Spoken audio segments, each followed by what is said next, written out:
Welcome everyone to another edition of Gavin Reshaw Presents. Whoever you are, wherever you are, I hope you are blessed. Of course, we have a special guest that's supposed to arrive. The Honorable Judge Joe Brown is going to be stopping by. So I can't wait to hear from him about a lot of things that are going on. We always love the judge's input. You guys can subscribe to the YouTube channel Jibu2786 and my YouTube channel Gavin Reshaw.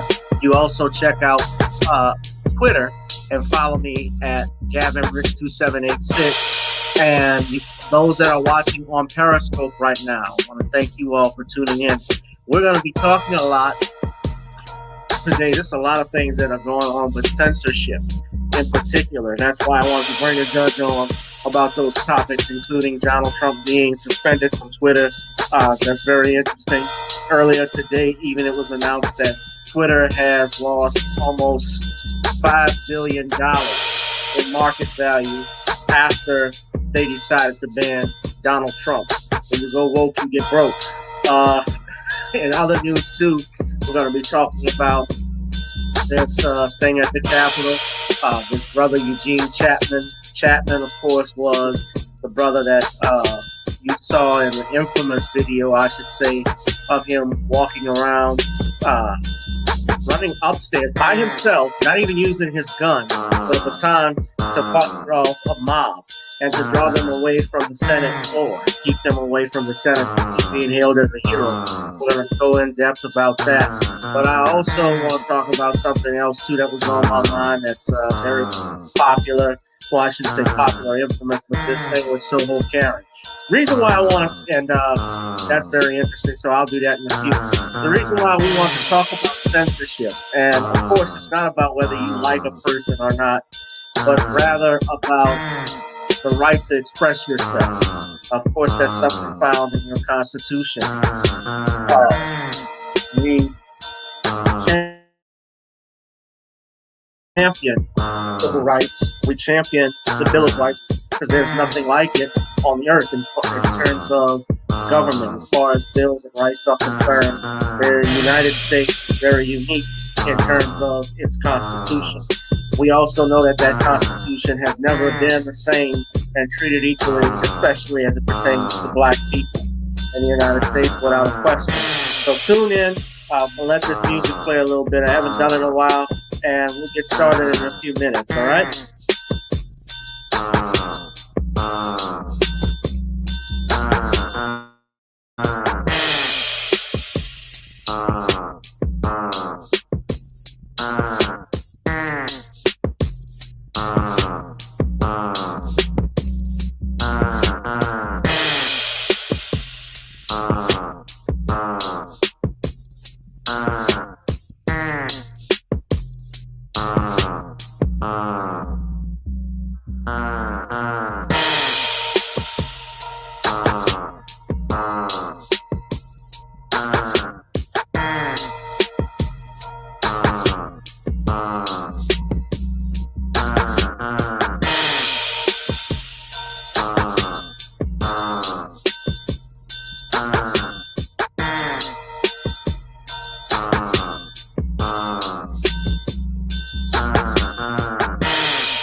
Hit that Cash App, hit that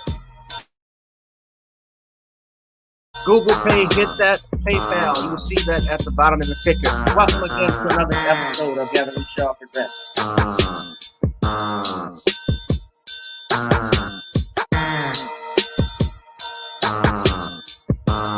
Because I can sing you some better music. Oh, this music is perfect, brother. I love this. The beat drops.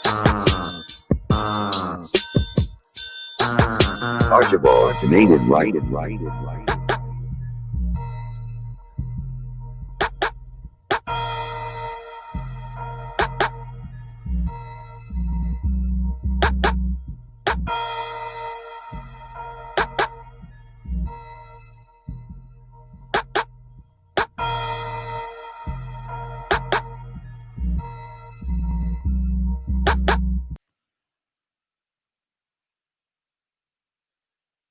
All right. So, welcome everyone. We are live. We are live, and I'm coming at you with five. Again, another edition of Gavin Richard Presents here on channel GBoo 2786. Whoever you are, wherever you are, I hope you're blessed and doing safe. We are waiting for our guest of honor, the Honorable Judge Joe Brown, the Honorable Judge Joe Brown, who is going to be stopping by to give us some knowledge and wisdom and to get down for all things that's going around town. Judge Joe is running a little bit late. He told me he had some things he had to handle, so uh, we may get a chance to talk to him briefly or not. If so, we're still going to keep this thing moving because there's a lot that's going on I'd like to talk about. Um, First thing I want to get into, though, before we get into Trump, before we get into what happened in the Capitol, I do want to talk about this incident on, I guess I could call it a lighter note with all that's going on, but this is concerning Soho Karen. Now, for those of you who remember, of course, young Kenyon Harold Jr. and his father, Keon Harold Sr., were staying at the uh, is it the Area Hotel in New York, and that area that they call Soho. And Soho Karen, aka Maya Poinsetto, that's her real name, she was at the hotel and accused wrongfully and falsely young Keon of stealing her phone. When in fact Keon was had his phone in his hand, and she acted like a wild maniac, putting her hands on him, tackling him to the ground in other footage that wasn't shown, and outright just accusing him of stealing her phone. When in fact her phone was, we found out, was actually with an Uber driver.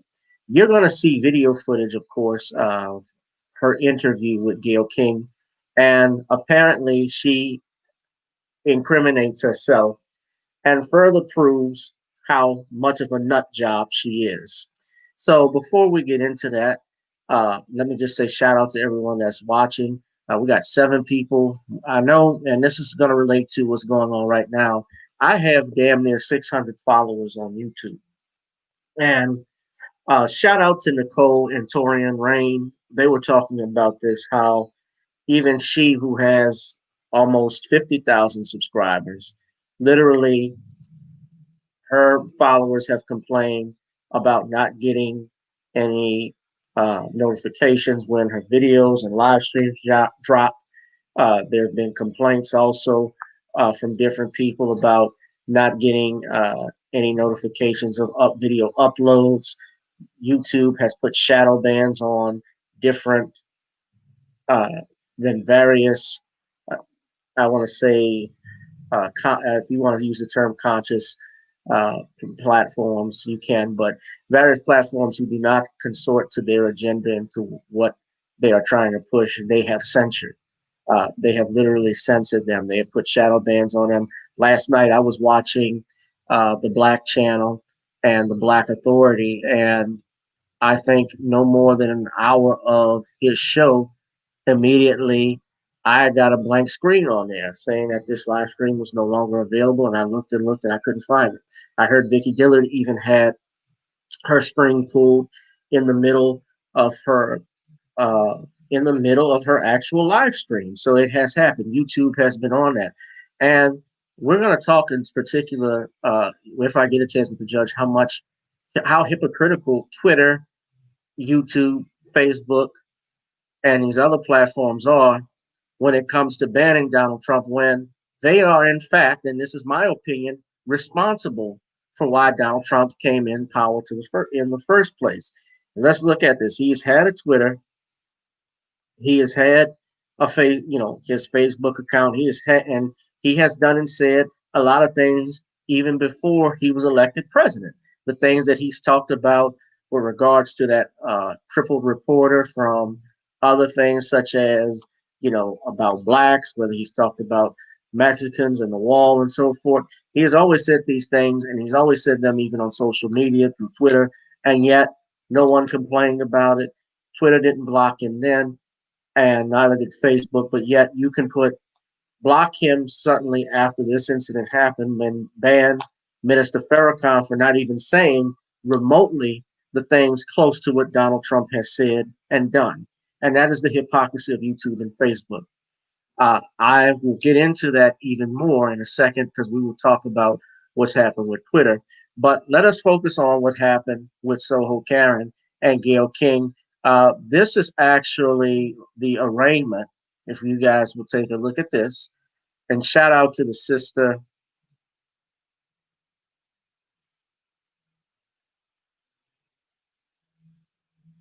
See, I have over 500 and I don't have almost 600 subscribers. I should have more people viewing this stuff, but a lot of people are not getting their notifications. So this is from the plainest Jane. Shout out to her. She posted this. This is Soho Karen's court arraignment clip via Zoom. Settle, is that correct? Media comes out, yes. Okay, sorry. You're tuned in to Jane, the plainest Jane. Be sure to thumbs up the video and subscribe, and let's get into it. I'll subscribe to her channel. Settle matter. This comes on calendar for a fugitive warrant out of the state of New York. I did meet with Ms. Ponsetto this morning at the Togwell jail, explained to her her rights, which she understood, and she elected to waive elected to sign the waiver of extradition. All right, thank you. Ms. Ponsetto, you are present in custody via video. Can you hear us? Yes. All right, thank you. First thing officially is I'm going to inform you the reason that you are here today. There is apparently a warrant from the state of New York alleging felony violations for attempted robbery in the third degree, endangering the welfare of a child, attempted grand larceny in the fourth degree, and attempted assault in the third degree. And again, that is from New York State. You do have the right to have an attorney. Have you had a chance to speak with Mr. Tuttle from the Public Defender's Office? Yeah. Yes, Your Honor. All right, and you do want Mr. Tuttle to represent you for the PD's office, correct? Correct. All right, officially for the record, I will advise you, or I'll ask you rather, whether you are willing to confirm your identity. So let's see if you're really about it. If you've been serious about what you've been saying about. So that is actually the clip from her arraignment. She pled not guilty. Those charges include attempted robbery, grand larceny, acting in a manner injurious to a child, and 2 counts of attempted assault. She was not charged with a hate crime, however, which they say is telling. And the DA conveniently neglecting to mention the victim was a 14-year-old black child that she attacked and tackled to the ground. And it was self-evident, but they're not charging this as a hate crime, of course. You're going to see now, okay, that was the arraignment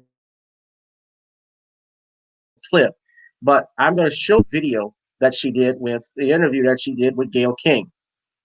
That came on CBS this morning. Now, I say stale Gayle because I'm still a little bitter with Gayle King over the way that she acted with Kobe Bryant.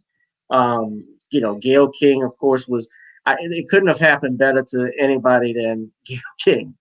But nevertheless, when you watch this, and Torian even said this, it makes you seem a little sympathetic to Gayle King at the way that Mia Poinsetto talked to Gayle King, especially being that Gayle King is her elder. Gayle is in her 60s and Mia is in her 20s, gotta be in her early 20s, and she comes across as a self-entitled little witch, which is what these Karens are. That's a textbook example. If you look at Mia Poinsetto, Soho Karen, she's a Karen, and a way that she acted with this boy. And I told Nicole this when we did the last live stream, that the father handled himself with great restraint, because if she had done that to my son or my nephews, I would have torn her arms off.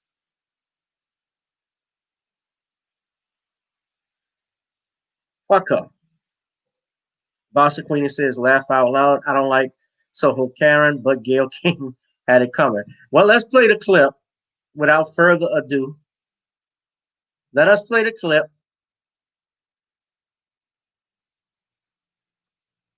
of Stale Gale and Mia Poinsettia. So I think it's in different parts because one part you're going to see this aired on Friday, and the other part was this morning. So let me play what happened. Well, let me play what happened today. I think this is, I don't know if this is a continuation, but let's just see what we see. This morning, we are sharing more All of right. our exclusive interview with a woman whose confrontation with a black teenager in a New York hotel was caught on camera over the holidays. Cell phone video shows Mia Ponsetto accusing 14-year-old Keon Harold Jr. of stealing her iPhone last month. Give me back my Ponsetto phone. was arraigned over the weekend and freed on supervised release. She is charged with attempted robbery, attempted grand larceny, endangering the welfare of a child, and attempted assault. Well, we spoke with Ponsetto and her attorney, that's Sharon Gatan, just hours before her arrest last week. This morning, we began where we left off on Friday. Okay, wait. You So let me seem to- stop. Let me go back to, since they left off from where they were on Friday. You need to see it from the beginning. So let me go back. Let me stop this, and let's go back to what happened previously on Friday, so you could see how self-entitled this woman was, this beast.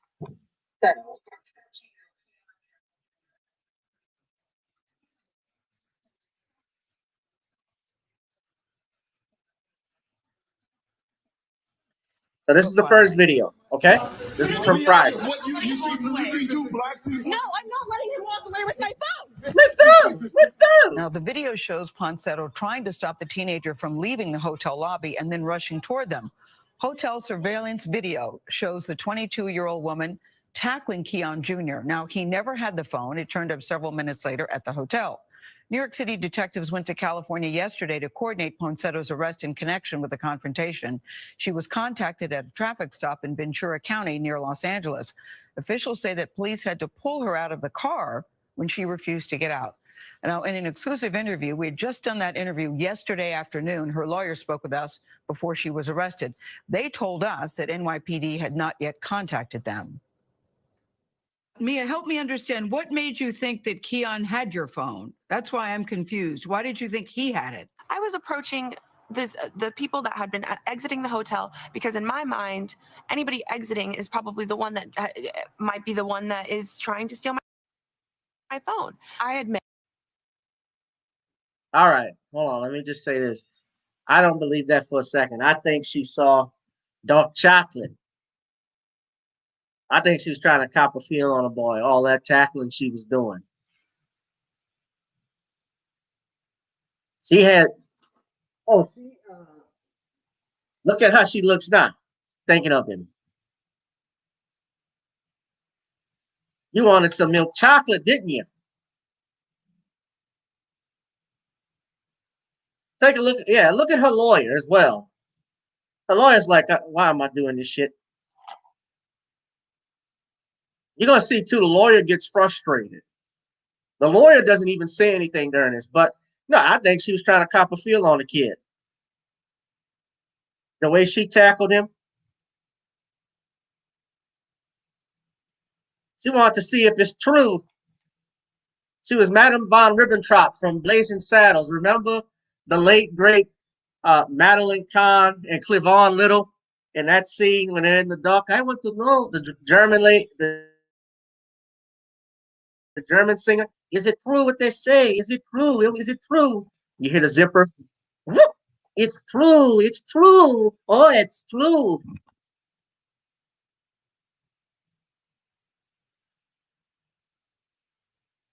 Let's go. That is trying to steal my phone. I admit, yes, I could have approached the situation differently or maybe not yelled at I know him that was like a horrible that and made him accent. feel, maybe some sort of inferior way, making him feel as if I was like hurting his feelings because that's not my intention. I consider myself Hurting to be his super sweet. I feelings. really never ever meant for it You to didn't just like you didn't just hurt his feelings. You assaulted him. But let's go on. hurt him or his We don't have a lot father. of time. either. Are you saying that you were stopping everybody in the lobby, asking them about your phone? Is that what you're saying? Not everyone, just the people that in the meantime, while the hotel manager was checking the footage, I just wanted to do my part as best as I could. You just described yourself as super sweet. I know you've seen the video. When you look at the video, the reaction seems very extreme. It doesn't seem like it's someone who's super sweet. How would you feel if you were alone in New York and you're going to spend time with your family during the holidays and you lose the one thing that gets stolen from you that has all of the access to the only way that you're able to get back home? I just don't think I would randomly attack people is what I'm saying to you. I know you said you could have handled it better, but I just don't think. Gail looks like a second grade teacher that's near retirement, by the way. I even think of that. Remember when she did that infamous R. Kelly video interview, and she talks to Robert, Robert, just like a little kid. Where's your assignment, Robert? Did you handle this appropriate, Mia? I'm very ashamed of you, class. Let me turn it off, Oprah's lover. I would randomly attack people in the manner in which you did. What do you think when you look at that video? You're standing there in your leggings and your flip-flops, and it looks like you're just going nuts, for lack of a better word. No, I'm not letting him. Gail's right about that. I don't feel that is who I am as a person. I don't feel like this one mistake does define me, but I do sincerely, from the bottom of my heart, apologize that if I made the son feel as if I assaulted him, or if I hurt his feelings, or the father's feelings. I don't believe one mistake. Notice she doesn't say. She says, "I'm sorry if I hurt his feelings and his father's feelings, if I made them feel insulted in any way," but she doesn't say, "I'm sorry for tackling him to the ground. I'm sorry that I profiled him. I'm sorry that I touched him."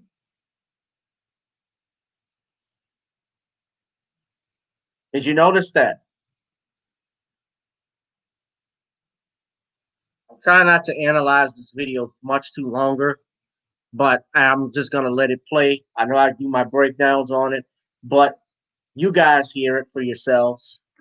Defines anybody, but I think when I look at that particular video, you did more than just accuse him. The video seems to show that you physically attacked this young boy. You do see that too, right? But at the end of the day, the dad did end up she's grabbing below the slamming me to the pants. ground and pulling my hair and throwing me and dragging me across the ground. So I will say that. Yeah, but I think, the video we saw, it looked like you had just attacked his son. Yeah, the footage shows me attacking his son. Of attacking him how? Yelling at him? Yes. Okay, I apologize. Can we move on? I know you're saying I don't need to, I just want to apologize, but I do think that there should be some context to your actions that day. Okay, so basically, She's incriminating herself too, by the way. If I made the son feel as if I assaulted him, or if I hurt his feelings, or the father's feelings. I don't believe one mistake defines anybody, but I think when I look at that particular video, you did more than just accuse him. The video seems to show that you physically attacked this young. Look what her hand is. Look where her arm is. She's not going for a phone.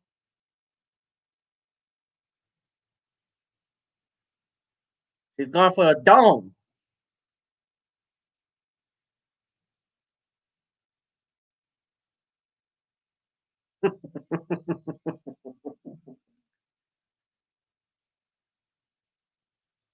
She says, "A future NBA star in my future? Oh yes. Give me your phone. Give me your phone. Give me my phone. You can take my number."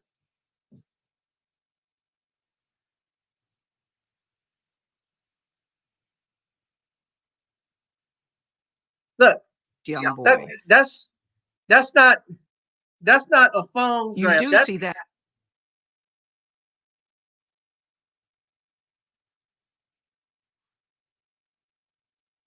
I mean, she tried to do some hack. She tried to pick this kid up.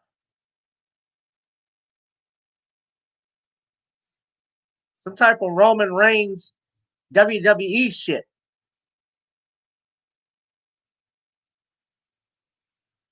She looks like a groupie. That's how groupies look. That's the groupie position. Go below the waist.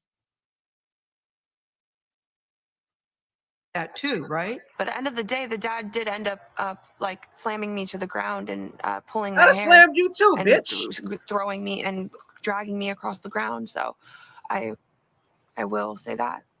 Yeah, but I think, you know, the video we saw, it looked like you had just attacked his son. I'd have slammed Yeah, your ass too. footage You touched my shows kid. me attacking his son. Of attacking him how? Yelling at him? Yes. Okay, I apologize. Can we move on? I know you're saying I don't need to, I just want to apologize, but I do think that there should be some context to your actions that day. Okay, so basically, I'm a 22-year-old girl. I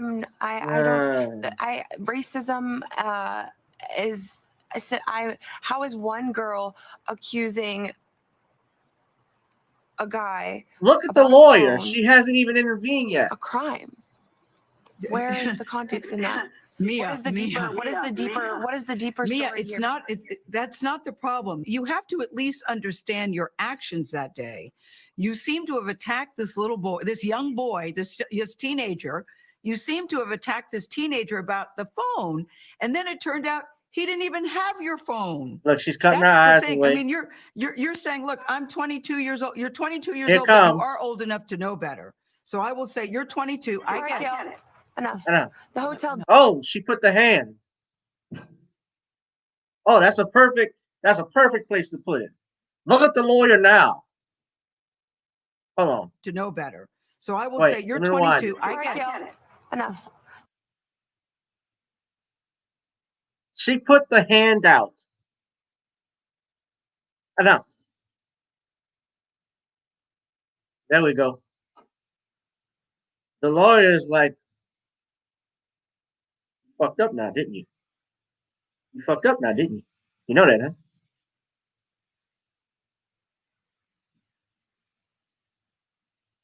I know for a fact, Gail, I know Gail wouldn't.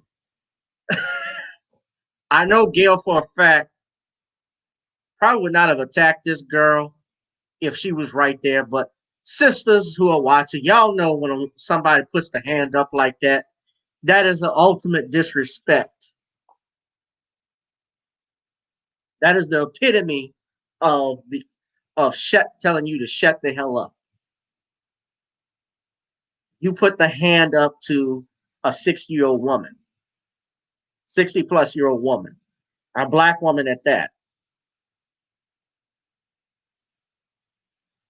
And that lawyer, she's like, oh shit. She knows she's messed up.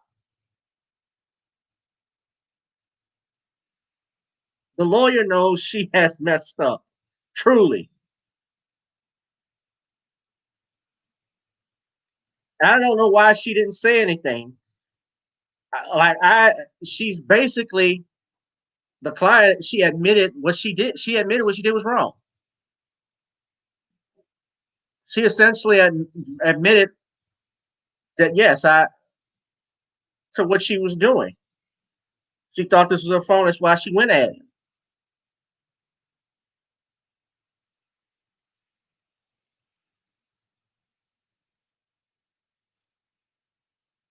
Enough. The hotel did have my phone. The hotel did end up having my phone.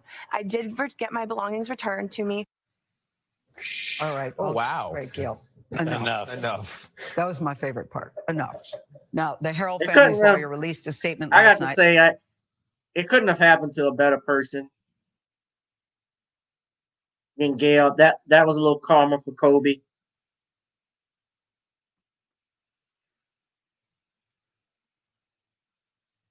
Gail looks like between her, I can't tell the difference between her and Pam Oliver. They both look like Chewbacca the Wookiee Juniors.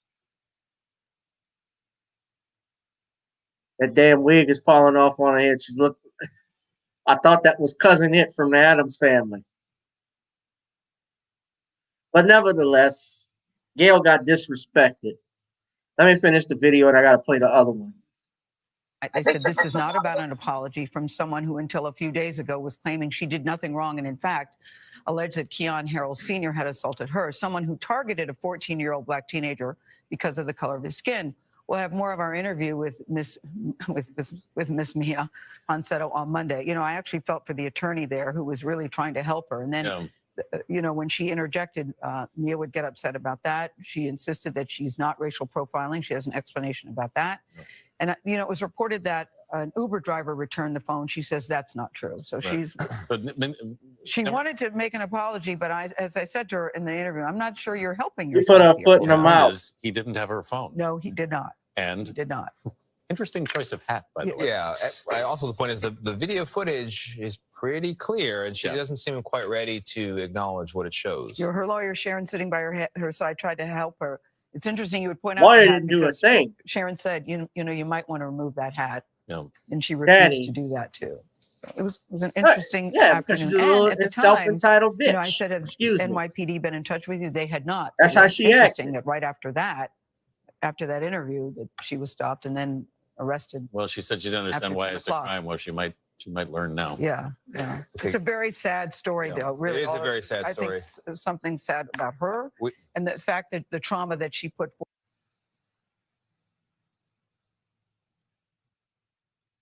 If there are any women who don't like that word, I'm sorry, but that's the way it comes across. Now, this is the second video I want to show you. This morning, we are sharing more of our exclusive interview with a woman whose confrontation with a black teenager in a New York hotel was caught on camera over the holidays. Cell phone video shows Mia Ponsetto accusing 14-year-old Keon Harold Jr. of stealing her iPhone last month. Ponsetto was arraigned over the weekend and freed on supervised release. She is charged with attempted robbery, attempted grand larceny, endangering the welfare of a child, and attempted assault. Well, we spoke with Ponsetto and her attorney, that's Sharon Gatan, just hours before her arrest last week. This morning, we began where we left off on Friday. You seem to have attacked this teenager about the phone, and then it turned out he didn't even have your phone. Okay, so that's the thing. I mean, you're saying, look, I'm 22 years old. You're 22 years old, but you are old enough to know better. Oh, the hotel So I will say you're 22. I get it. Enough. The hotel did have my phone. Enough. The hotel did end up having my phone. Enough. I did get my belongings returned to me. So maybe. Oh, I got to show y'all this. Enough. Enough. This is in 3D. Enough. Never past the Kearney. You got to understand it.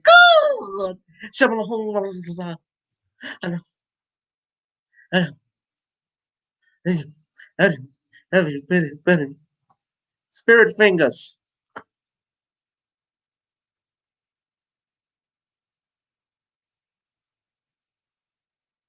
It wasn't him, but at the same time, how is it so that as soon as I get asked to leave the premises after I had accused this person of stealing my phone, how is it that all of a sudden they just miraculously have my phone when I come back? And it didn't seem as if my accusations really bothered the son and the father, because they were just enjoying a nice meal right after this whole encounter. But all I'm saying, I don't know if you. Mia, I don't know if you could say what, and I'm sorry. Whether they were so I would love to make this short and sweet, Gail. Mia, look, she's talking over Gail. That day. Take us back to that day. We've all seen the video. Okay, so I arrived back to the hotel after grabbing some Starbucks. I had noticed my phone had been missing, so I just approached the hotel manager, asked him if he could just check the footage. In my opinion, I was like, okay, any person walking down could possibly be the person. The lawyer, let me go back to the lawyer. I mean, she's stone-faced. I don't know what Gail, of course, the video is edited, because it's not something typically where you're just shooting straight. They edit it for time and content. But so far, when you look at this video compared to the other video, this lawyer has not said one thing. And she's basically sat in the same position. Just look at her. if he could kindly just check the footage. In my opinion, I was like, okay, any person walking down could possibly be the person that might have had my phone. I wasn't racial profiling whatsoever. I'm a woman. I'm Puerto Rican. I'm like a woman of color. I'm Italian, Greek, Puerto Rican. You keep saying you're Puerto Rican. Does that mean that you can't be racist because you're saying you're a woman of color? Is that what you mean? Yeah. Exactly. That's a perfect meme right there. I didn't even, because you're Puerto Rican, Greek, and Italian, you can't be racist.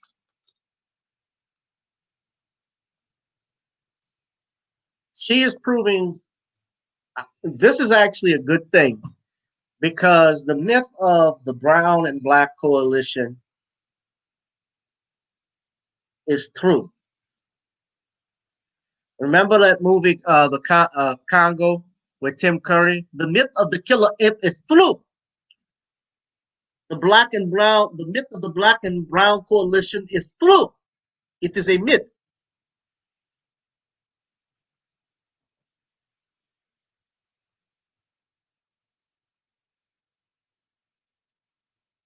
See, she's really incriminating herself more and more. Her attorney should not have agreed to even do this interview without prepping her. I would have advised against it because it's clear this woman is an ego. She's a freaking egomaniac. She's a fucking egomaniac. That she could say that.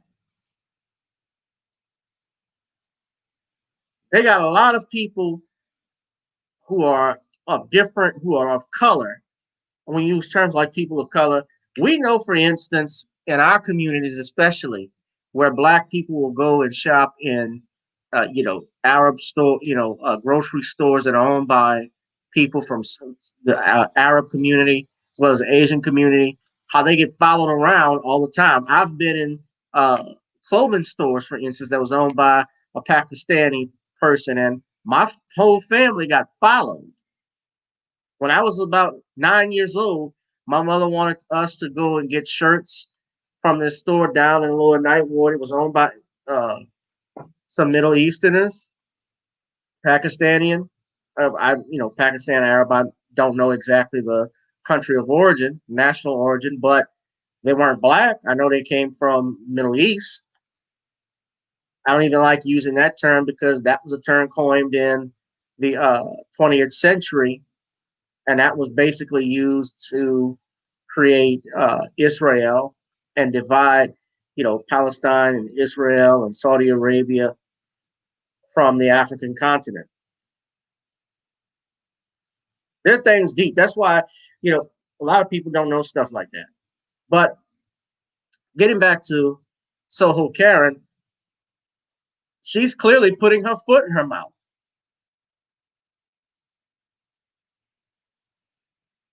We knew that she wasn't just a white girl, but she's mentioning all these things as if she can't be racist.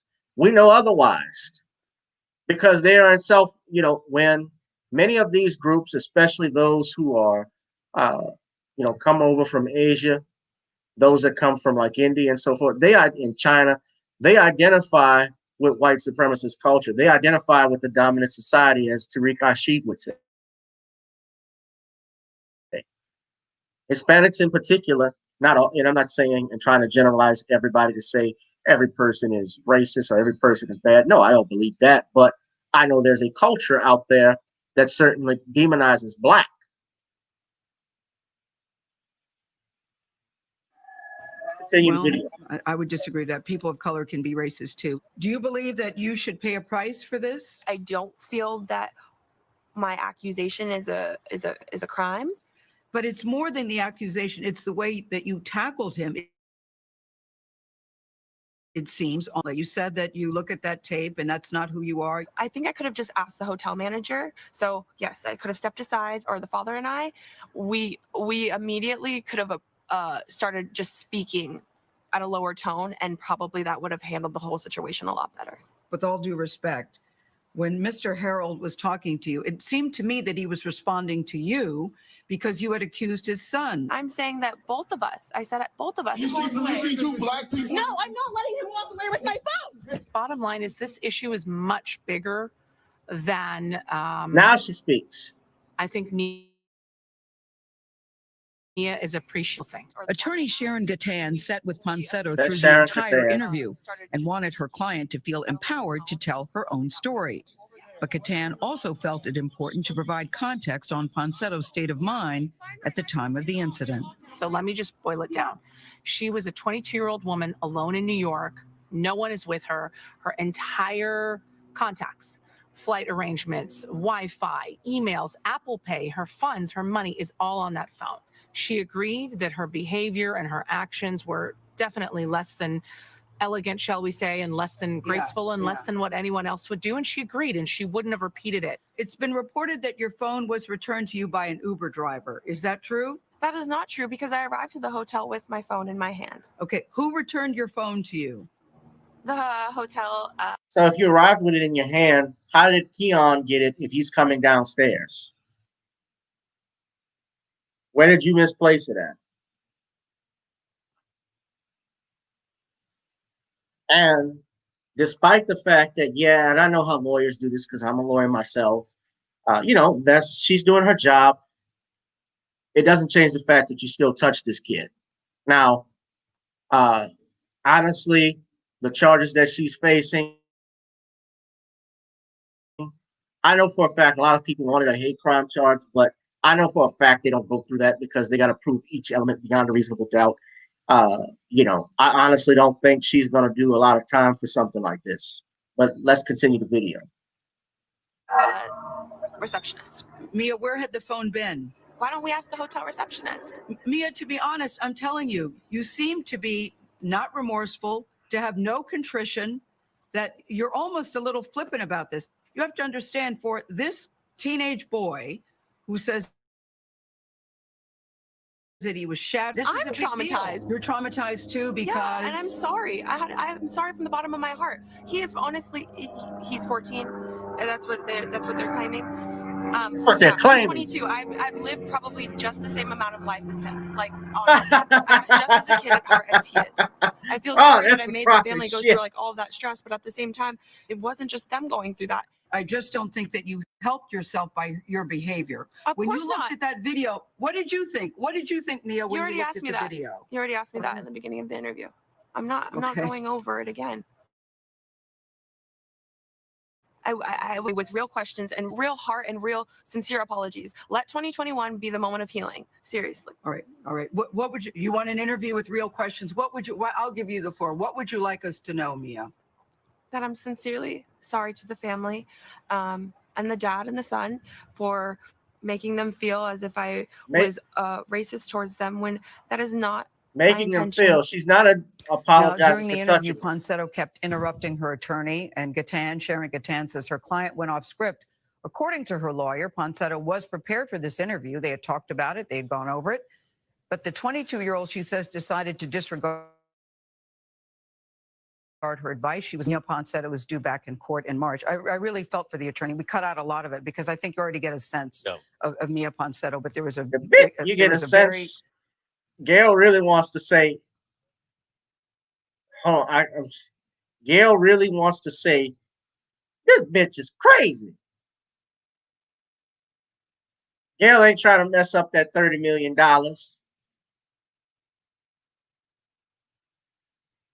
Gail don't want to mess up that money.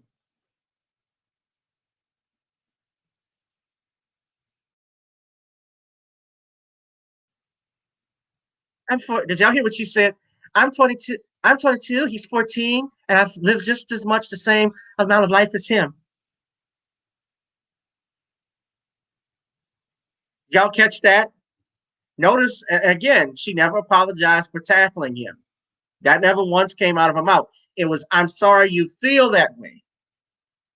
Notice the language. You got to pay attention to what they say because when they speak, they put their foots in their mouths. And then she disregarded her attorney's advice.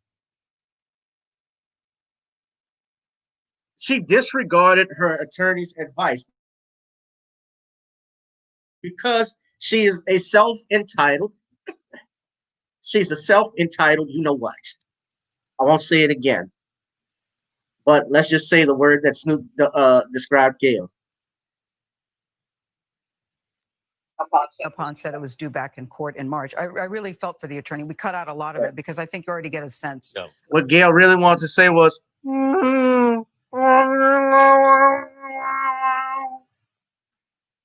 of Mia Ponsetto, but there was a big. How you say bitch in Wookiee? There was a very interesting exchange between the attorney and Mia at one point, and we just decided just to let it go. But the attorney says, look, she's concerned about her mental health and her well-being, and she, of course, wishes her well. And I could see it worked very, very hard to try to guide her client during the interview, and it just, you know, I think it's hard when you have a client that doesn't pay attention to what you're saying. I think that's very difficult. It's difficult to sit there in silence while your client essentially gets herself in trouble. And judging by the backlash over the weekend to the first part of your Gail was gonna kill her like she was Kylo Ren when he killed Han Solo.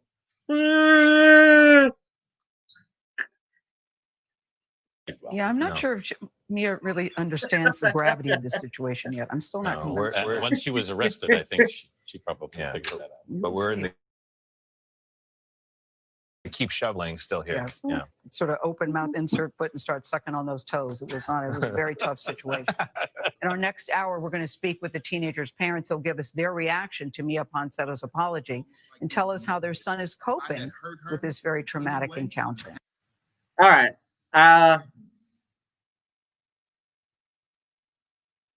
But yeah, I'm gonna give Gail the credit where the credit is due.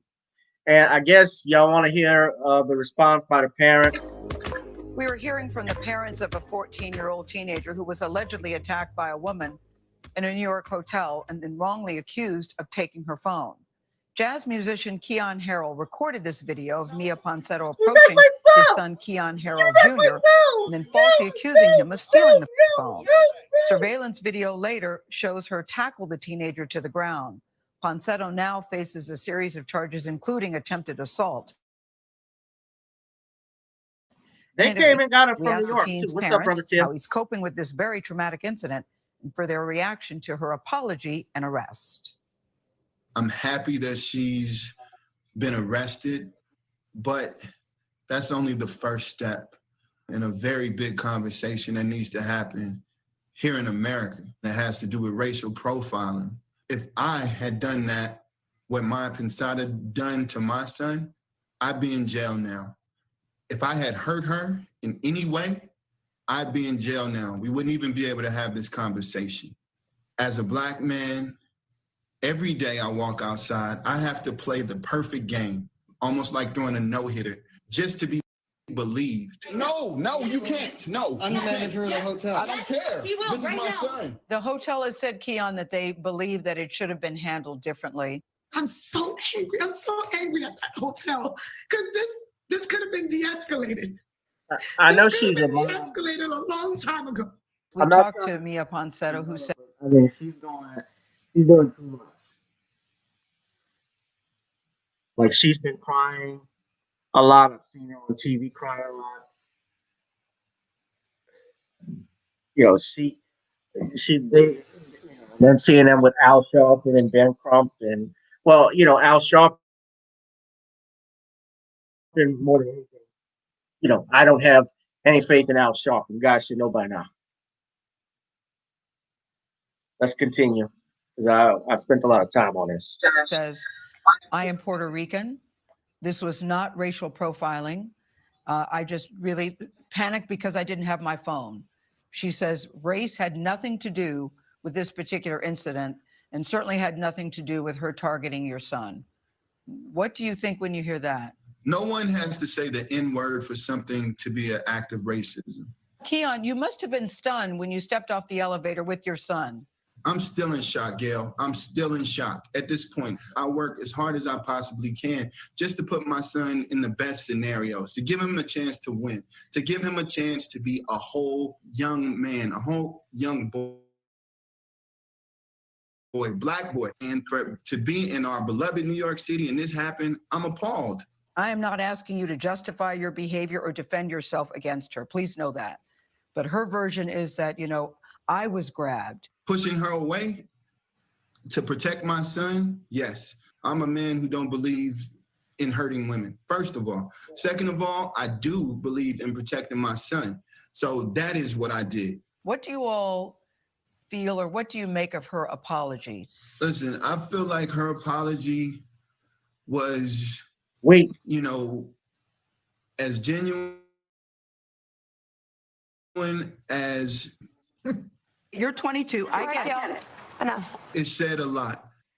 I have an issue with the idea of entitlement versus character. Well said. It's all been tragically consistent. I'll just say that. Yeah, I apologize. Can we move on? Those were the exact words that she used with you. Does that sound like an apology? She knew she assaulted a 14-year-old boy, not a guy, not a man. A musical family. His mother is a singer and a saxophonist for Beyonce. His father is a Grammy Award-winning trumpeter. They say they are using music to help their son heal from this incident. Thank God my friends alive. Keon Jr. wrote a song called Unjustified Times, and he recorded it with friends while he played the drums. Kat, I'd like to know how he's doing. When I went to hug him from behind, because we have such a great relationship. He said, Mom, he tensed up. He literally tensed up. I said, Mom, not to do that. I can't. Why did he ask you not to do that? I think she's doing too much. This young lady, which I will not say her name, she does not deserve. I'm not trying to attack the parents. I get it. That's her baby. So mothers tend to, they're very overprotective of their sons. But y'all think she's doing too much to I don't want to attack her. But I don't know. It just, every time I see her, she's always crying about it. This is something all of us have gone, some shape or another, we've gone through this. I've been, like I told you, the situation in the store. Not wanting me to put my shirt on. I was trying on a shirt. You say, is it a little played up? I kind of get the feeling some of it may be, who knows?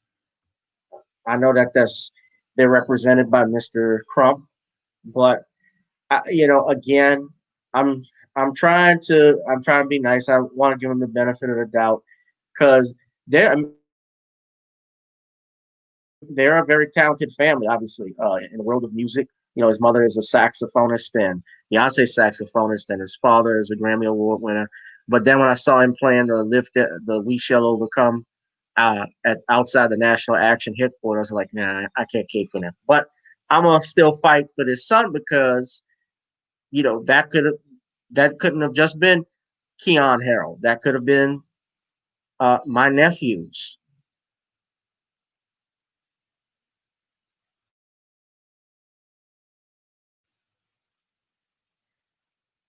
No, you say no, she has to play it up to stop these trashy people. Well, I mean, the video is self-evident. I don't know about her crying all the time with it. I mean, look, they're going to do what they're going to do at the end of the day with regard to this situation. Would I be surprised if she walks? No, I wouldn't. And she comes off as she's a self-entitled bitch. That's just essentially what it is. And I like the fact that the mom says, I'm not going to even name you. Woo! That was a bad one.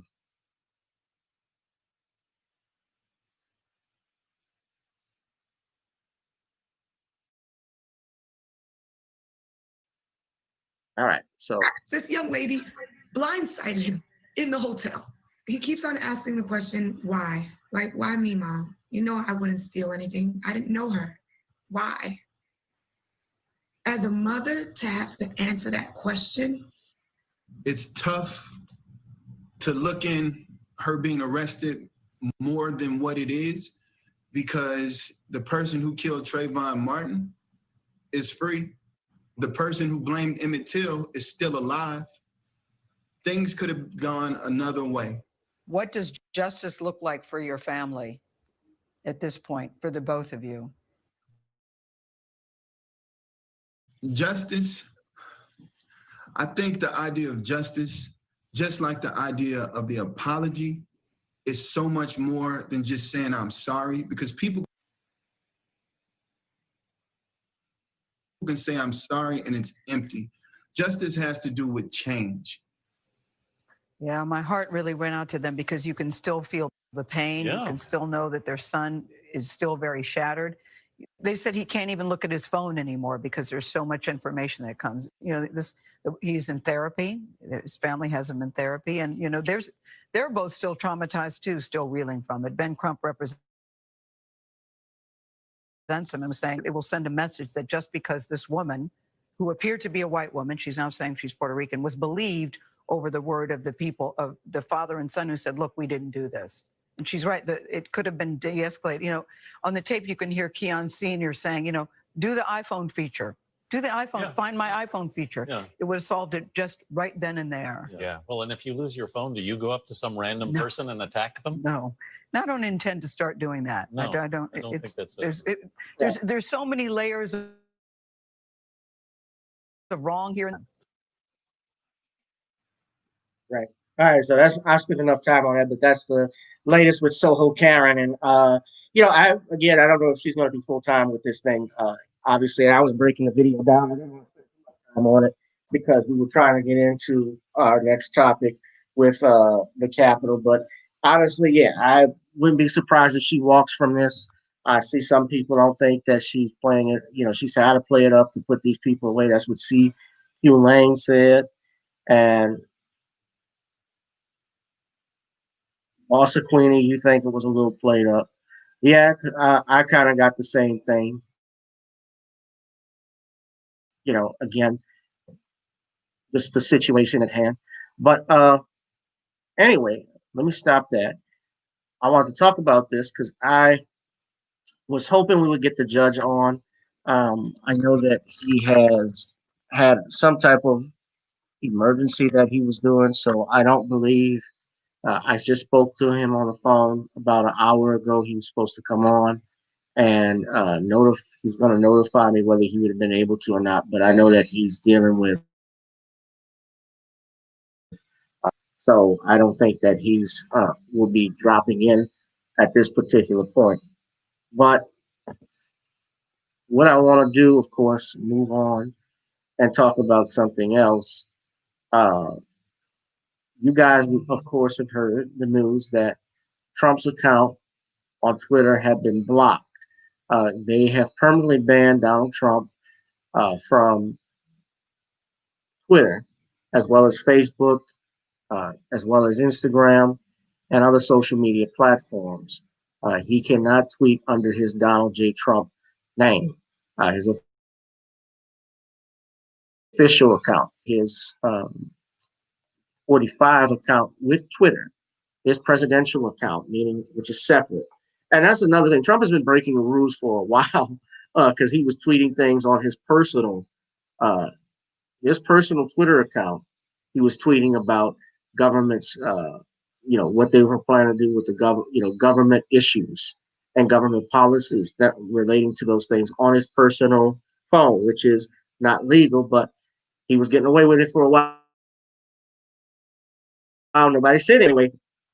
This thing happens at the Capitol, and of course, as a result of it, everybody now wants to play hero. Well, this actually happened earlier today. Twitter stopped, and it's not just Twitter, but Twitter, Facebook. Uh, well, when I talk about stock, Twitter stock is fumbled. But as well, another thing that was banned was the company Parler. Parler has been kicked off by off of different platforms, including Google and Apple and Amazon, I believe, because Trump has an account with Parler, and that was set up by conservatives. Now, whether I like whether it's Republican or Democrat, I look at what is in the best interest of myself and my people, not whether I like a person or not or what they say. Sometimes what a person says, a lot of people say things that I don't like, but you know, it's what they do that even impacts you the most. You know, damn what a motherfucker says. Like my mom says, it's water under the bridge. But it is true. Words do hurt. Words do have impact. and you can be prosecuted for some words. I don't know if so. Nevertheless, Twitter loses $5 billion in market value after Trump is permanently barred from the platform. So their stock price tumbled as much as 12% on Monday, erasing $5 billion from its market capitalization. This is from Markets Insider.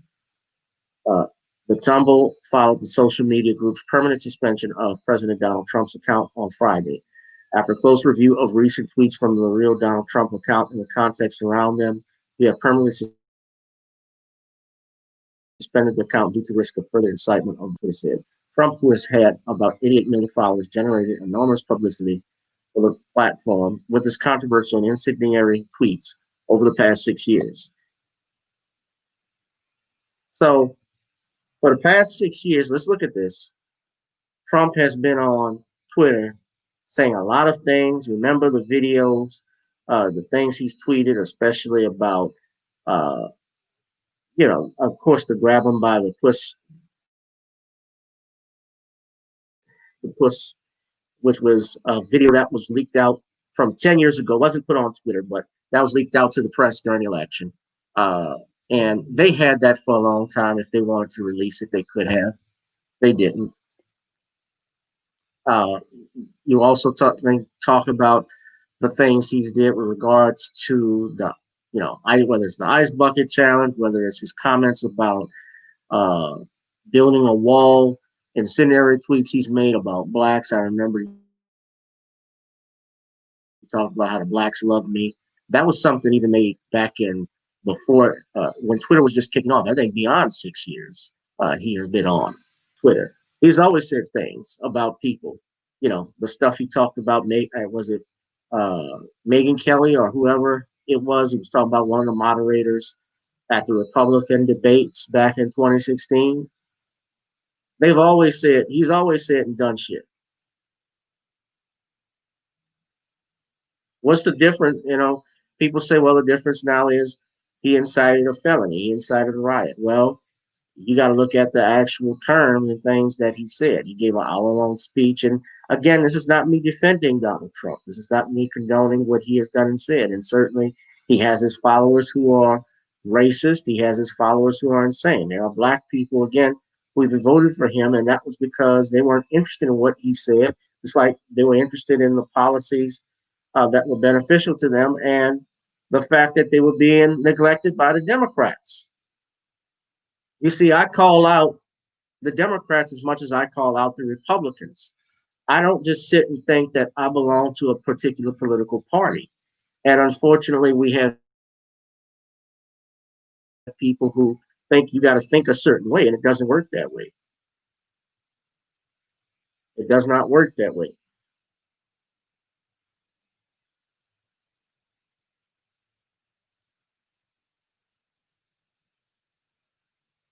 But $5 billion Twitter has lost as a result of this. Again, when I started earlier in this live stream talking about freedom of speech, I talked about what was going on with being shadow banned by Facebook and YouTube, particular YouTube. I should have more people on this live stream than what I'm seeing right now. And I'm not the only one. These companies, these tech companies like Twitter and Facebook and YouTube are very powerful. They are extremely powerful. Remember, they got their lawsuits right now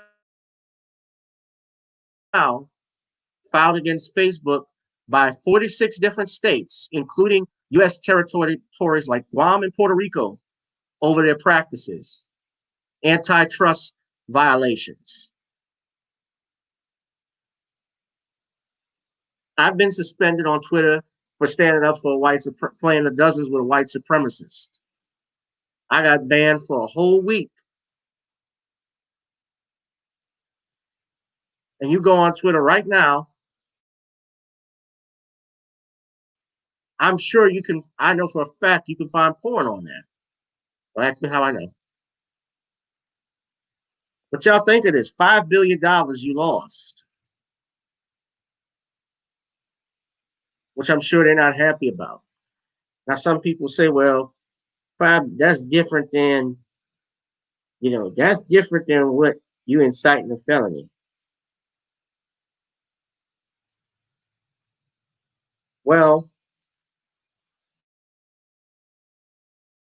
the point is, though, at what point do you draw the line between what's offensive and what's not, what's speech and what's not? Because if anything, if he did incite a felony, and that is recorded and documented, whatever he says, that can be used against him.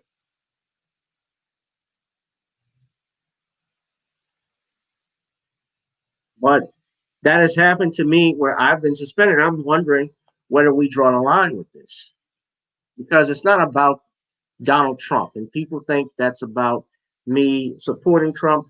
If you think that, then you're an idiot. It's the same way if you're loyal to the Democrats, you're an idiot. If you're just flat out loyal, you don't question anything, good, they're going to do all this for this and that, and you don't question judgment, then something is wrong with you. And I would say the same thing to somebody that's strictly loyal to the Republicans. I think Larry Elder, he's not only a fucking idiot, he's a coon.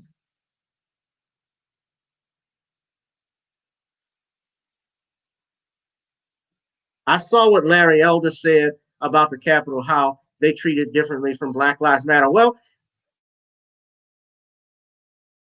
he's kind of right on that point, because Black Lives Matter, they don't go to the Capitol. Black Lives Matter has gone to your neighborhoods and tear up your streets, your communities, your stores. Whenever there's a riot, even before Black BLM started, we would do that. Like, who directs that? One thing I could say, that at least these people didn't go into their neighborhoods. They didn't burn up Lexington, Kentucky.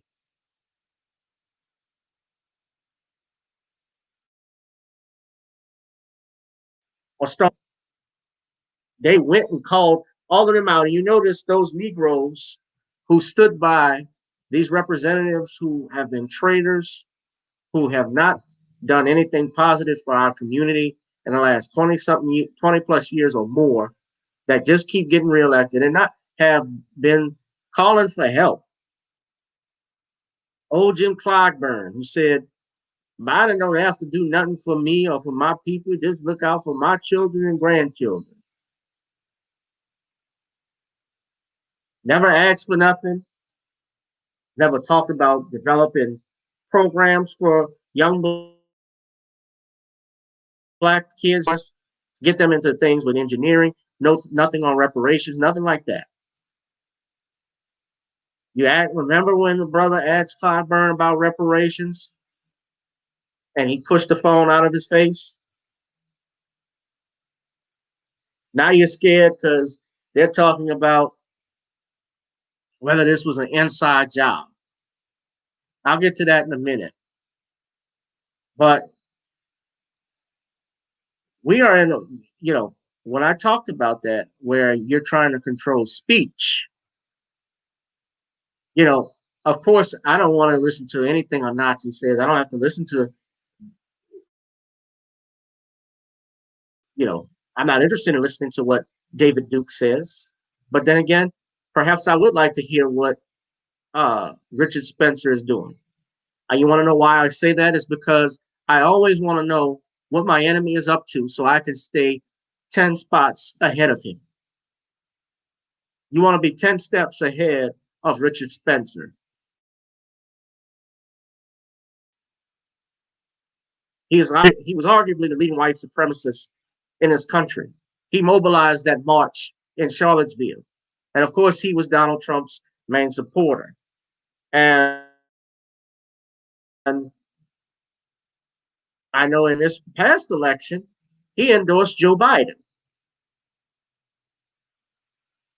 Boston Queenie says, I live near Maxine Waters District. It's been the hood for centuries now. Yeah, a lot of people have said that. That second congressional district, she's been awful. I'm here in New Orleans. This is Cedric's district. And I know of Cedric.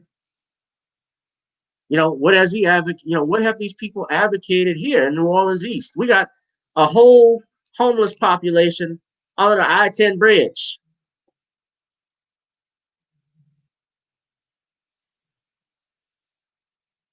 And yes, our local leaders are responsible too. But these people are in Congress. They make laws. They even have just as much power as the president. Why? Because there's checks and balances. They make the laws. The legislature makes laws. Presidents enforce. They're the executive branch. Understand that. Executive branch, legislative branch, judicial branch. The judiciary interprets the law.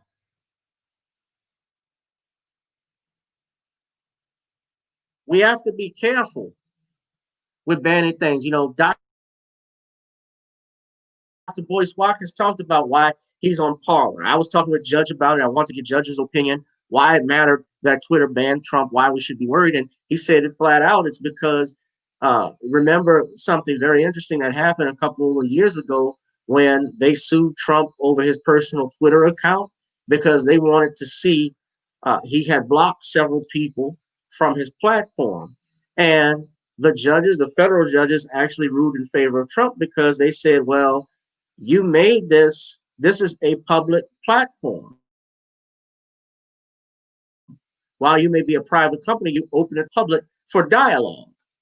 So big tech companies, while there may not be something I can, at this moment, where I would directly sue and have standing for, because the Bill of Rights is for government position, is to protect you from the government. There is still an issue to be said when a big tech company can suspend the president. I'm not a fan of Trump. That's not what I'm saying. I'm telling you all, what goes around comes around. And like I said before, we got a shadow ban on YouTube. We have live streams being pulled. Vicky Dillard's live stream was pulled a few days ago. Not Professor Black Truth, excuse me. The Black Authority, his YouTube was pulled yesterday. His live stream was pulled right in the middle while I was listening to it. Tariq Nasheed was talking about it. They've been on some shit with this. Think of what they did with Mr. Farrakhan last year when his whole social media account, I had Brother Willie Muhammad come on this platform and talk about that. And he said, Minister doesn't care about that because he's going to be doing what he was doing before social media. Remember, social media has only been around since 2005.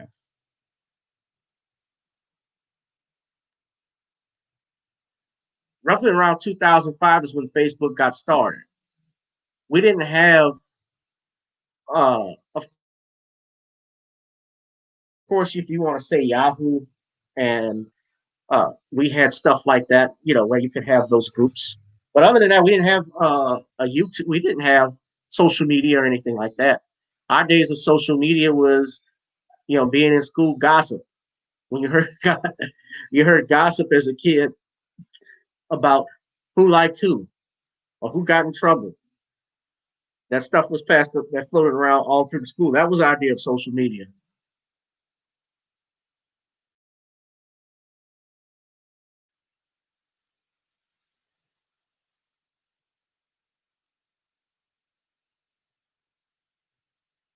It goes both ways, and that's the point that I'm making. It's not about whether you like somebody or not, and that point brings fascism. If you look at it, if you are opposed to things that are, the same people who oppose Trump and who oppose his views, these are some of these same people that want to force LGBTQ, and by that I mean I'm not talking about gay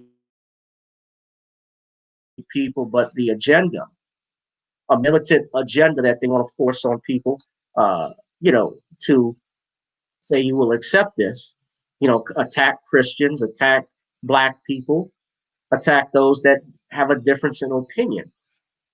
See, I don't like that. I don't like it when you want to attack conservatives, but just praise everything liberals do. There are some things liberals do that I don't like. And there are things that people who identify as conservative, I don't like it. I call them out.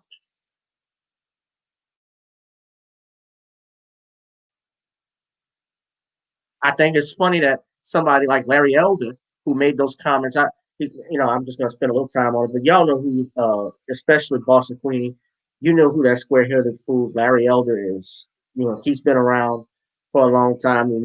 I remember him from the O.J. Simpson case, because that's how a lot of these people made their bread and butter.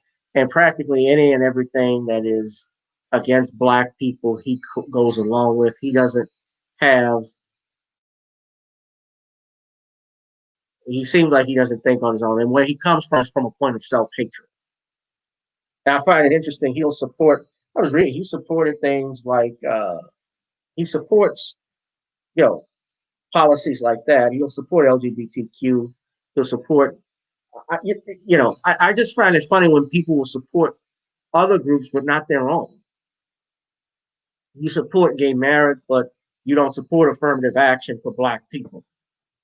I never understood that.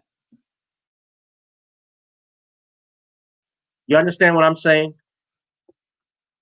So, big tech companies, you have to watch out for them.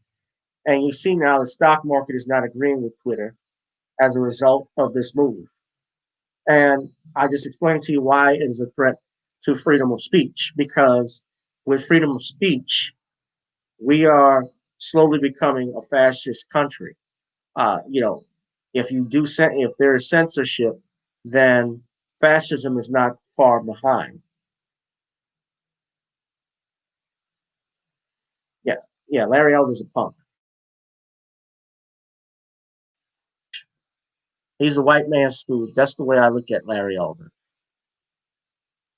He's no different than Clyburn. Clyburn reminds me of. Clyburn reminds me of that episode of Good Times when JJ was trying to take out that rich black girl to the debutante ball, and when they got into the Evans household and the family looked around, they didn't even want to be there. Remember that? That's Clyburn. Tell me I'm wrong. Hold on.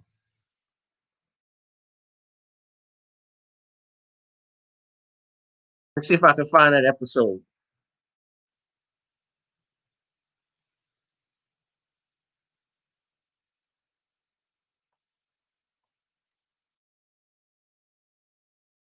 Yeah, that was a debutante ball. Y'all remember this? Hold on. I'll get a YouTube strike. I'm gonna get a YouTube strike if I play all of this, but I want to see this thing. Junior, this is your home. This is one place you don't break and run from no.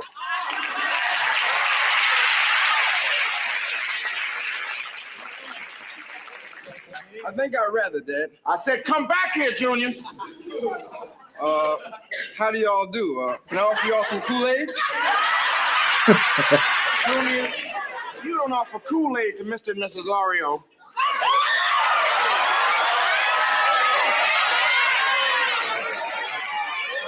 See, it's got to be imported champagne with custom-made bubbles. Ain't that right, Cookie? That cuts it. That cuts it, Mr. Evans. That's Clyburn. And you and me get down. Listen at him. Get down. Well, that's pretty hip tough for somebody from uptown, ain't it? And where in the hell do you think I was before I got uptown? I was right here.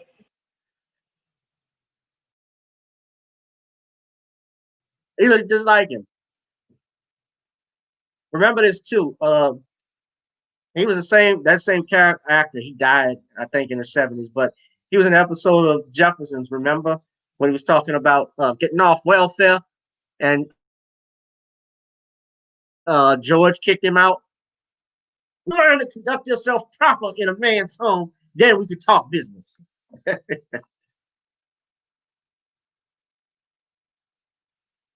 Yeah, and then Elder's ass. I had it. And again, if we go back to this riot and Larry, and what Larry Elder said and so forth, I don't want to spend too much time on him, but he talks about how it would have never been handled differently. Like I said, Black Lives, because he said the cops would have spared those people. Most of the people that's been at BLM protesting that I have seen are white. We have not seen I think I have seen it mixed with black and Hispanic, but I have seen, and you guys know I've been critical of BLM because their platform is extremely radical, and they are certainly uh, led, it is a white organization, the LGBTQ front. So I'm not really aligned with many of their policies or anything of that nature. And I even saw it before Black Lives Matter really took off, where we would see different people come out.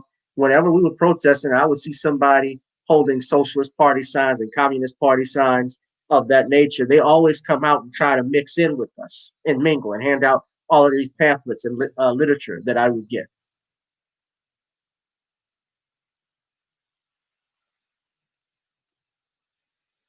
There's old Jimmy. I busted my butt a lot of years to get out of here. And I made it. You make it sound like success is a dirty word, brother. No, the success ain't the dirty word. It's forgetting. Forgetting where you came from, brother. Damn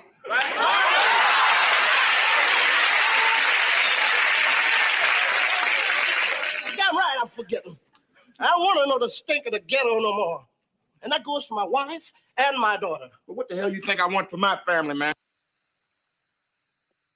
All right, that was a classic episode. Yeah, but that explains,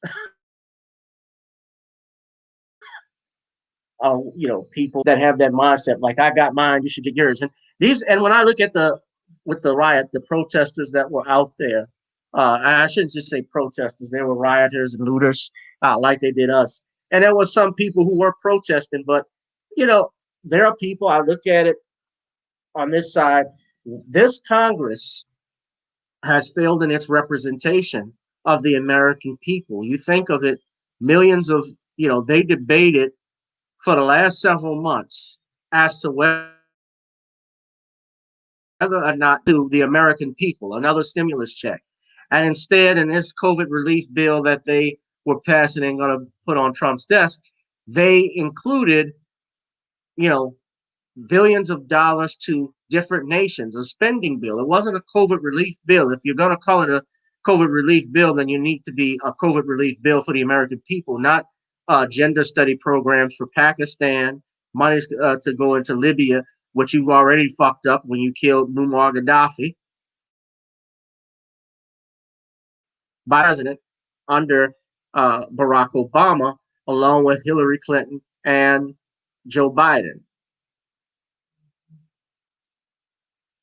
I am going to talk about the siege plan. And this is another thing. You guys got to be careful. But when I look at, again, I just want to wrap it up. When I look at the people that were rioting and protesting, a lot of those people, I think that could have been a front. These people, some of them that were protesting, remember, they've been out of work for months. Some of them have been out of work for months and are frustrated. And they went to the heart, although I don't condone it, they actually went to the heart of Congress. We don't go, they went something that we don't do. And now I think there were some who were agent provocateurs. I was listening to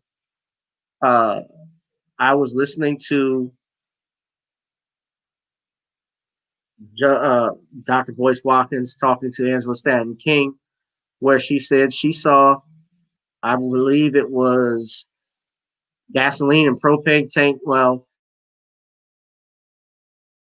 at some propane tanks or something that were on the sidewalk, they were just sitting there. Remember, that's just like about a year ago, where they talked about how there was just an empty area in Chicago where kids can go and pick up guns. Who leaves those there? That's the question we got to ask. and they go into Congress, and then you see this brother.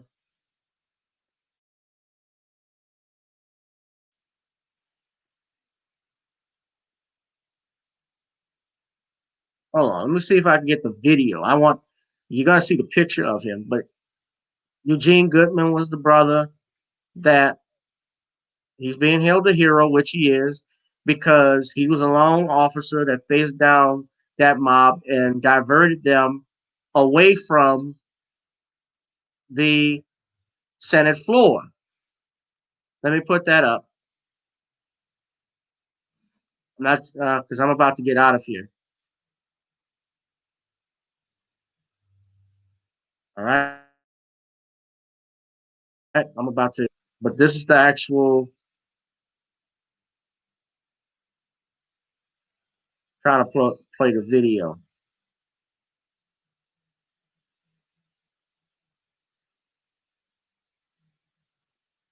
All right.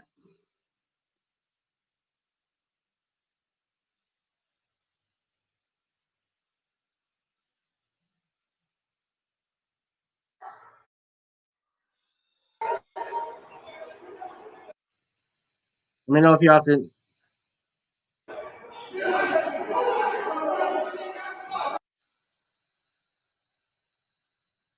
Now I don't know whose camera this is. Sorry, it's just taking a long time to load. All right. Now he's got his gun there, but all he has in his hand is he grabs his baton.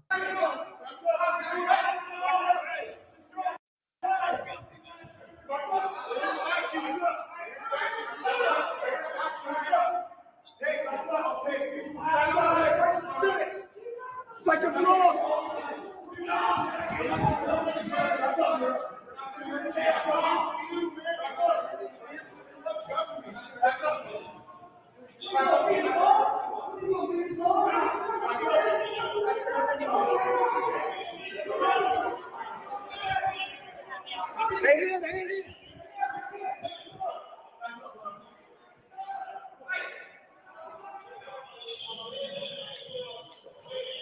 Okay, so he diverted them from going to the Senate floor till they interacted with the rest of the police.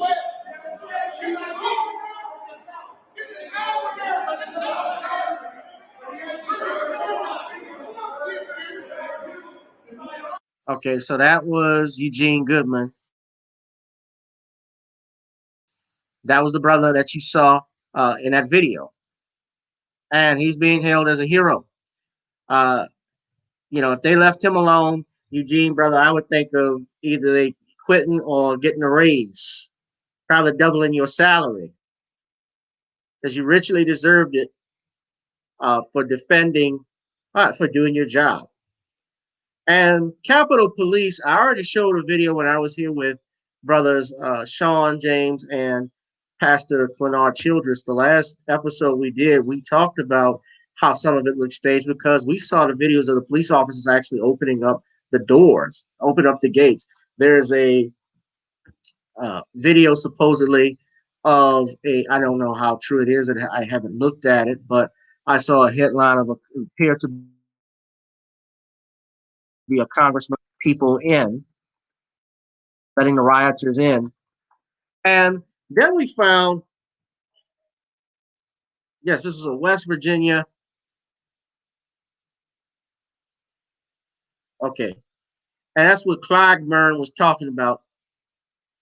But I'm looking here, and Lord, I don't like quoting TMZ, but Oregon State Capitol, Representative Mike Neerman intentionally opened state capitol door to let them in. So this is something completely different.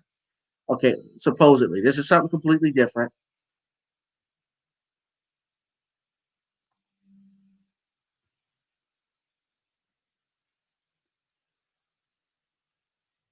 Let me show y'all. Shout out to all of those that are watching, joining us right now. Hit that Cash App, please. Gavin Reshort Esquire, we're bringing you hot fire today. I do not like quoting TMZ. This was a video that happened in Oregon.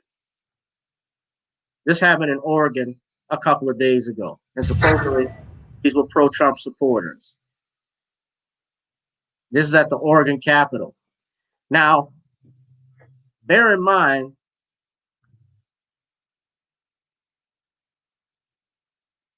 okay, wait. I thought it shared. I got, huh. I'm sorry, everyone. It got kicked out, it seems. Let me,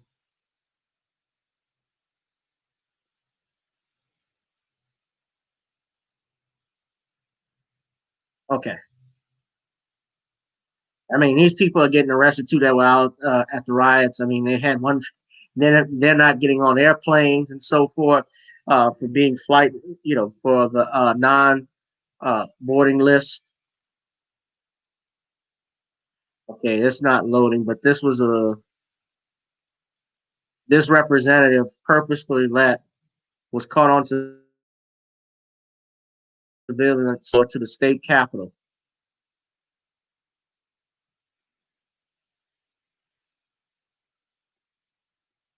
Oh. Some people ask what happened to Judge Joe Brown. Judge had a he had a personal issue that he had to deal with, so he will not be on tonight. Sadly, I just spoke on the phone with him and hadn't heard back. So he closes the door, he opens the door, and essentially they let themselves in.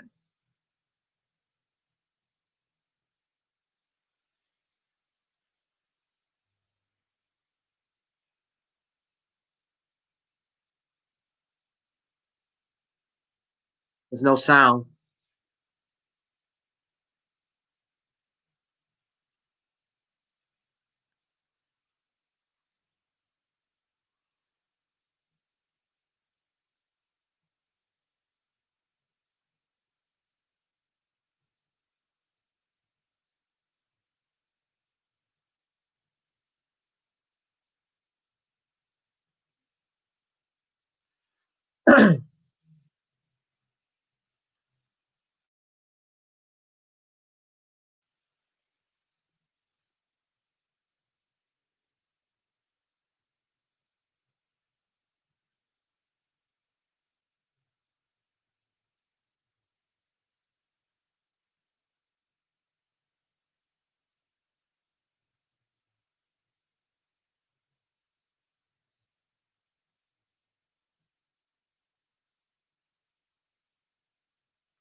Oh, it was a C. Y'all see that?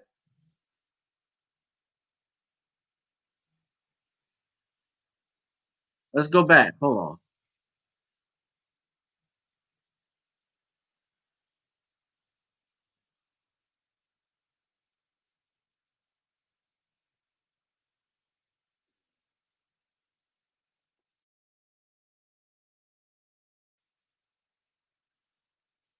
I mean, they just walked in. God knows what they could have been carrying. So the sheriffs are fighting back.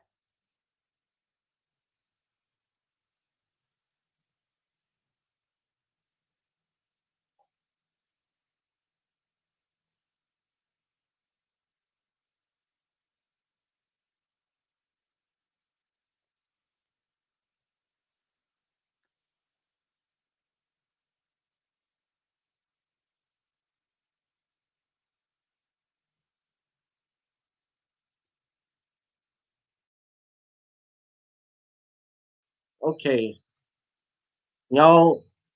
All right. Sorry, guys. I'm having a computer issue. It appears to be some technical difficulties, but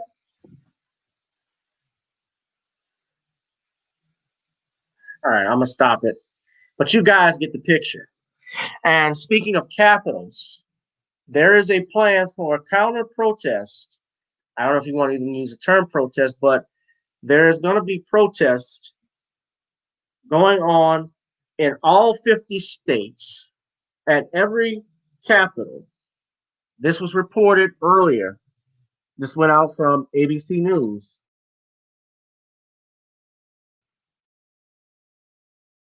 An armed protest. This is an FBI memo that went out.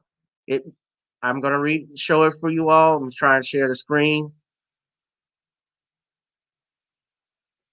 Armed protests being planned at all 50 state capitals, FBI bulletin says. This is an internal FBI note obtained by ABC News shows warnings of a huge uprising. Starting this week and running through at least Inauguration Day, armed protests are being planned at all 50 state capitals and at the U.S. Capitol, according to an internal FBI bulletin obtained by ABC News. The FBI has also received information in recent days on a group calling for storming state, local, and federal government courthouses and administrative buildings in the event President Donald Trump is removed from office prior to Inauguration Day. Keep in mind they're trying to impeach Donald Trump as we speak, with less than 9 days to go in his administration. I doubt if they can even get that. Sometimes the process can take weeks and months. Remember what happened with his impeachment.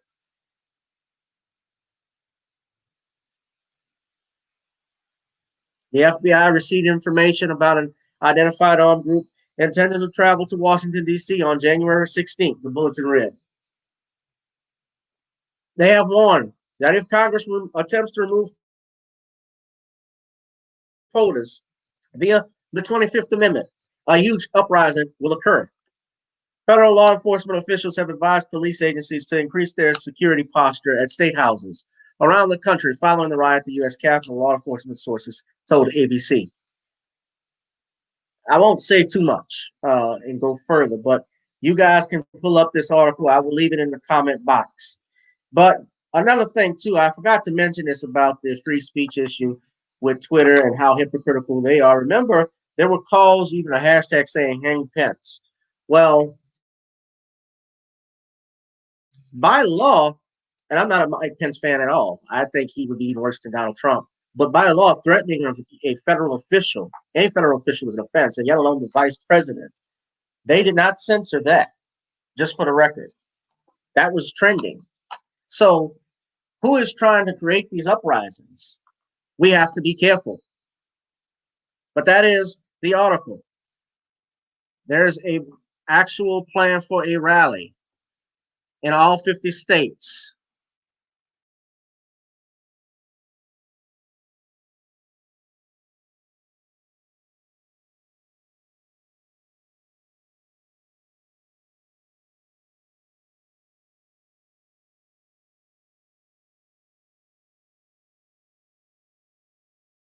In all 50 states. An armed protest rally, according to the FBI, if you trust the FBI. What's up, Tyree? So who is doing all of this? You know, one thing I can say, and I don't like Trump, Trump is maybe a fool, but he is not part of the matrix. He is not bought by corporations.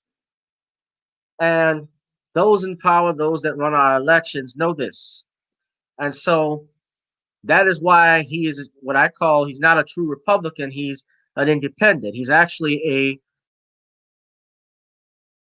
as Brother Bernard says, a populist. He appeals to the people and those principles, although that may have not been or how he truly is at heart, whether he cares about people or not. I think he's a chauvinist, but I know that he's also a businessman, and he even said himself he's a bigot. You know, he says I'm the least racist person, so he's not saying I'm not racist. He just said I'm the least, meaning, you know, I'll hire you Negroes, but don't think of touching my daughter. That's like that's the kind of racism he is. Like with no black babies. And then again, I know he dated a black woman back in the day, but does that mean? And one of the protesters actually has a black wife. So I was protesters, rioters. Well, he could have been. I think he was one of the rioters.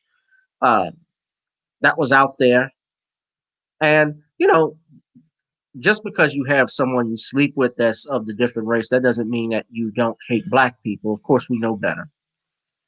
But this is a very dangerous, this is a very scary times we are living in. There's a reason why I've been an advocate for the Second Amendment, why black people should arm themselves. It's not to go out and hurt other people, but it is to learn self-defense. Another thing I think this is staged because one of the dudes was dressed up like the warlord from the WWF was a Supreme Court judge's son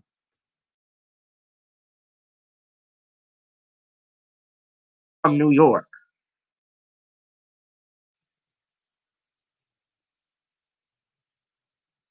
from Brooklyn. Look at this.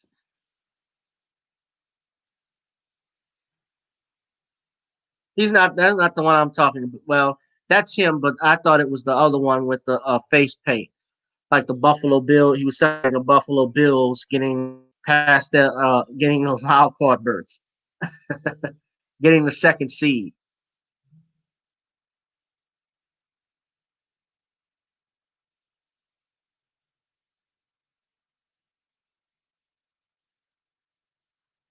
Says the man's father is Shlomo Mostovsky, a prominent modern Orthodox figure in Brooklyn and former president of the National Council of Young Israel. He was elected to the Kings County Supreme Court last January with the backing of the Brooklyn Democratic Party.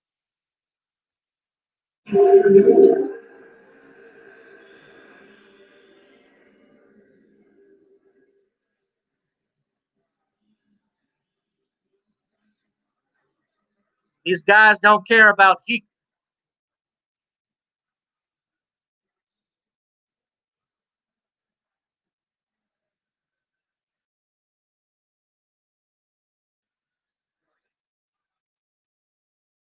he's never heard of PETA. Obviously, he has no problem with the fur.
He gave his real name too.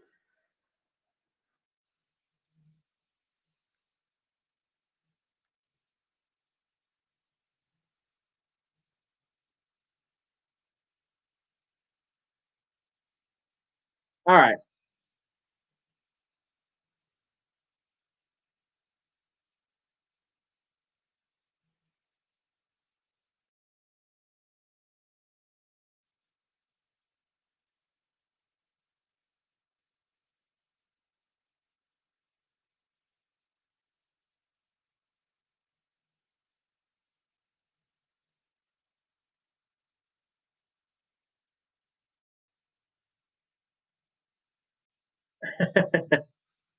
Sorry, I was reading something. So Shlomo's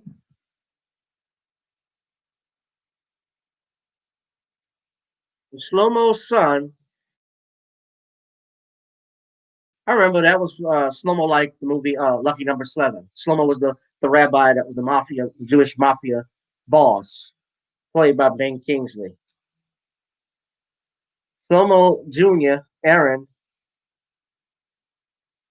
is in big trouble. And look, he's marching, of course, with this asshole with the Confederate flag.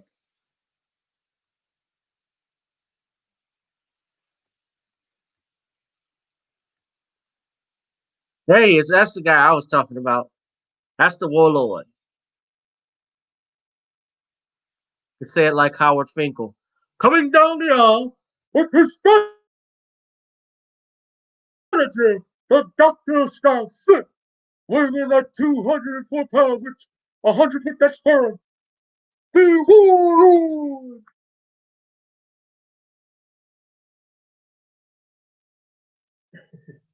Man, this is some crazy stuff. We are in crazy times, and again, we've gotten to a real bad point in this country. It's been going on for years, and I think a lot of people want to blame it on Trump, and he's part of it. But our congressional leaders also play a part in this too. I'm going to get on out of here. I'm sorry about the judge not coming in. Judge Jill Brown, he was supposed to text me back, but I take it he got into some trouble. I know he was handling some business, so sometimes those things happen. Judge may or may not come back. The judge usually he'll come in, and sometimes things happen. That's just how things work. But I want to come on, get on with you guys because I know you all were waiting for him, and this was some stuff that we could discuss. Uh, Guys, let me know what y'all think. Please like and share and subscribe this video. Please hit the Cash App and or the Google Pay and or the PayPal. You guys see that at the bottom of the ticker.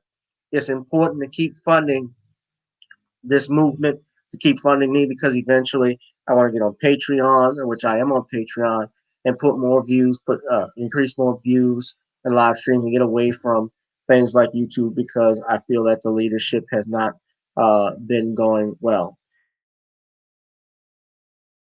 So, has any questions about what we've talked about? Anybody that has any recommendations for new videos, it's always good to send those requests to me. And also, if you could send a little contribution if you would like. But you guys, email me. You can hit me up at gavin.gwh1@gmail.com. That is my email there. And I will see you guys in the next one. We will definitely try and get Just Joe Brown back again. He will come on again. Trust me, it's no problem. All right, guys, be safe, be blessed. Holla, love y'all. And stay safe, stay strapped legally. Now holla.